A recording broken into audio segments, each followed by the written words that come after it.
All this information, right? It's all supposed to make the client feel good about the fact that there's risks associated with these investments, but that's okay because I'm going to get the reward.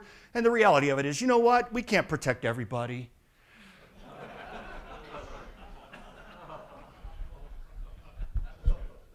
We can only do so much. And what's the natural response to fear? There's an inherent, there's a biological response to fear. Fight or flight, right? Now, we're not suggesting that people get up and start boxing. They're not looking for the fight. Although they do get a little bit resistant.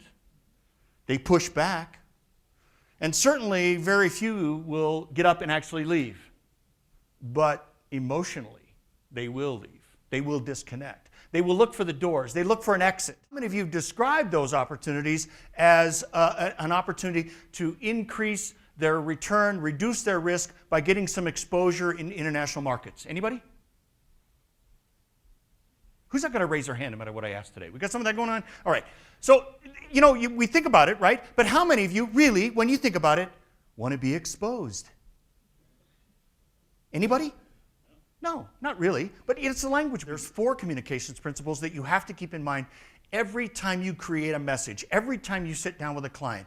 These 4 principles overlap one, but these 4 principles are absolutely critical. And I don't care if you're talking to your children, I don't care if you're talking to your spouse, a partner, staff, it doesn't matter. These 4 communications principles are essential if you want people to understand, believe, and go with you down the path. The first one is your message has to be positive. Clients, associates, anybody you come into contact with are tired of being scared into action. Fear, guilt, making people do it, circumstances, ramifications. If you don't do this, those kinds of statements, they automatically turn the dials down. So your message has to be positive. Second one has to be plausible. It has to be believable. People have to really believe that there is a way to make this happen, that it can happen for them. Third one, it should be plain English. Not jargon. And I'm going to tell you, this is a little bit of a challenge for us because there's some simple, very simple concepts that we think are very much plain English that really aren't. Dollar cost averaging would be an example, right? We had a 62-year-old woman, multimillionaire, New York City dial. One time she asked us the question, we were having a conversation around dollar cost average. She said, I've been dying to ask this question. I think I'm going to get a straight answer here. Do you mind if I ask, what is the average cost of a dollar?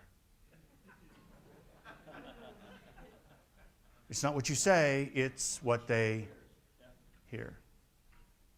Last one, personal. And we're going to spend some real time on personal. Idea of your position. How do you establish your credibility in the role you play in this conversation? And, as an independent business coach and consultant, this is probably the one area that I spend more time in than anything else in terms of the clients that I have. Is we spend a lot of time on this last one. First 2 are difficult. They are. But they're not so much out of the realm. And I'm going to talk about stuff today and you're going to think, yeah, I got that. And you do know this. This isn't stuff you don't know. I'm not saying that. I'm not suggesting that. But I am going to suggest there are times we lose track of it because we're so focused on solving problems. It's what we do. Do you get this? I mean, sometimes I feel like I preach, and I don't mean to do that. But it's like all these little bitty nuances or little bitty tweaks that we have to make. Yes? They're also all positive. They are all positive, aren't they? Yes. Thank you for noticing. Keyword knowledge. Interesting idea here, knowledge versus experience. Experience. The emotional tie to experience goes something like this. I've had 20 automobile accidents. I'm experienced.